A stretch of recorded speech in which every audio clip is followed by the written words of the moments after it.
location ဆိုတာဘာလဲဆိုတာသိရအောင်ဥပမာစာကြောင်းလေးတွေပြောပြပေးထားတယ်ဒီမှာဆိုလို့ရှိရင်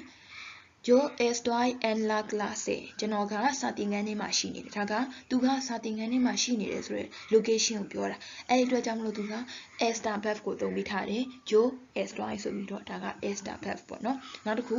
nosotros estamos en el carro ကျွန်တော်တို့ကကားထဲမှာရှိနေကြတယ်ဒါကလည်း location ကိုပြောတာပေါ့နော်အဲ့တော့ဒီမှာဆိုလို့ရှိရင် nosotros estamos ဆိုပြီးတော့ esta verb ကိုသုံးပေးထားတယ်နောက်တစ်ခုက el restaurante está en la ciudad ဒီစားတောက်ဆိုင်ကမြို့ထဲမှာရှိတယ်ဒီမှာဆိုလို့ရှိရင်စားတောက်ဆိုင်ဆိုတာက that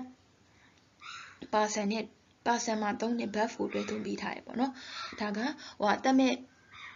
ပစ္စည်းဖြစ်တဲ့အတွက်ကြောင့်မလို့သူကို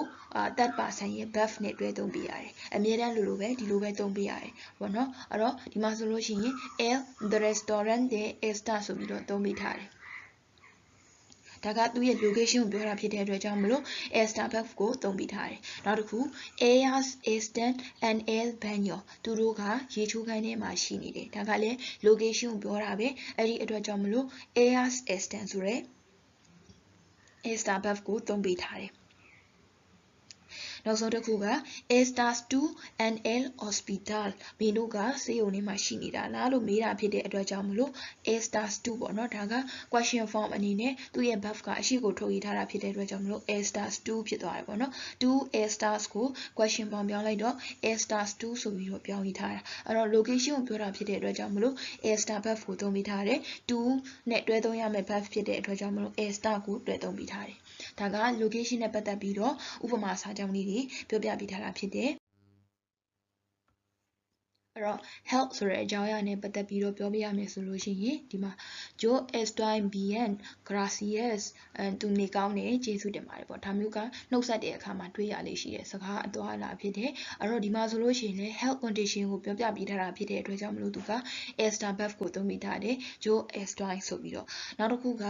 ella está enferma သူမနေမကောင်းဖြစ်နေတယ်ဒါကလည်းသူရဲ့ help condition ကိုပြောတာဖြစ်တဲ့အတွက်ကြောင့်မလို့ဒီမှာဆိုလို့ရှိရင် ella está ဆိုပြီးတော့esta verb ကိုသုံးပေးထားတယ်နောက်တစ်ခု los doctores están enfermos ဒီမှာဆိုလို့ဆရာဝန်နေမကောင်းဖြစ်နေကြတယ်ဒါက third person အနေနဲ့သုံးပေးထားတာဖြစ်တယ်အဲ့ဒါကြောင့်မလို့သူကိုဘာ verb နဲ့တွဲသုံးလဲဆိုတော့ están verb နဲ့သုံးပေးထားတယ် los doctores ဆရာဝန်နေဆိုတာက first person ပြောတဲ့သူလည်းမဟုတ်ဘူး second person ဖြစ်တဲ့နားထောင်သူလည်းမဟုတ်ဘူး third person ဖြစ်တဲ့အပြောခံရသူဖြစ်တဲ့အတွက်ကြောင့်မလို့သူကို están ဆိုတဲ့ verb နဲ့တွဲသုံးပေးထားတယ်ပေါ့နော် plural form နဲ့တွဲသုံးပေးထားတယ်အဲ့တော့ third person မှာဘာရှိလဲ esta ရှိမယ် están ရှိမယ်အဲ့တော့ están plural los doctores ဆိုတာကplural form ဖြစ်တဲ့အတွက်ကြောင့်မလို့သူကို están ဆိုပြီးတော့တွဲသုံးပေးထားတယ် los doctores están ဆိုပြီးတော့သုံးပေးထားတယ်နောက်တစ်ခု como están ustedes how are you မင်းတို့နေကောင်းလားဒါကလည်း health condition ကိုပြောတာဖြစ်တဲ့အတွက်ကြောင့်မလို့ဒီမှာဆိုလို့ရှိရင် esta verb ကိုသုံးပေးထားတယ်están ustedes ဆိုပြီးတော့ question form အနေနဲ့သုံးပေးထားတယ်ပေါ့နော်နောက်ဆုံးတစ်ခုက estamos bien ကျွန်တော်တို့နေကောင်းပါတယ်ဒီမှာ estamos တစ်လုံးပဲသုံးတယ် nosotros တို့nosotras တို့သူနဲ့တွဲသုံးတဲ့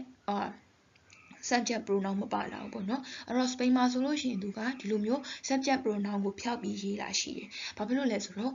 yo ဆိုလို့ရှိရင်သူက estoy ဆိုတဲ့ verb က yo တစ်လုံးပဲတွဲသုံးလို့ရတယ်ကျန်တဲ့subject pronoun တွေသုံးလို့မရဘူးပေါ့နော်နောက်တစ်ခုကဒီဘက်က nosotros nosotras ဆိုတော့ we form မှာဆိုလို့ရှိရင်လေ estamos တစ်လုံးနဲ့ကပဲတွဲသုံးပြီးလို့ရတယ်အဲ့တော့နောက်တစ်ခုပါရှိသေးလဲဆိုတော့ to ဆိုလို့ရှိရင်လည်း estas နဲ့ပဲတွဲသုံးတယ်ဒီဘက်က vosotros vosotras ဆိုလို့ရှိရင်လည်း esta is နဲ့ပဲတွဲသုံးတယ်အဲ့တော့ဒီလေးလုံးကကျတော့သူကsingle subject pronoun တွေဖြုတ်ပြီးတော့ရေးလို့ရတယ်ပေါ့နော်အောက်ကသုံးလုံးတွဲနေတာက el ella usted ပေါ့နော်အဲ့ဒီသုံးလုံးကပဲသူကသုံးလုံးဖြစ်နေတယ်ပေါ့နော်ဘယ်ဟာက esta နဲ့တွဲတာလဲဘယ်ဟာက están နဲ့တွဲတာလဲမသိနိုင်တဲ့အတွက်ကြောင့်မလို့အဲ့ဒီthird person နေရာမှာပဲသူက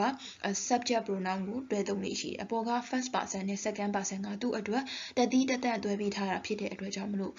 များသောအားဖြင့်ဆိုရင်သူက subject pronoun တွေကိုထည့်သုံးလို့မရှိဘူးပေါ့နော်နောက်ကသူနဲ့တွဲသုံးတဲ့ verb တွေကိုပဲရေးလေးရှိတယ်အဲ့တော့ဒီမှာဆိုလို့ရှိရင် estamos bien လို့ပြောတဲ့အတွက်ကြောင့်မလို့သူက health condition ကိုပြောတာဖြစ်တဲ့အတွက်ကြောင့်မလို့estamos ဆိုပြီးတော့ esta verb ကိုသုံးပြီးထားတယ်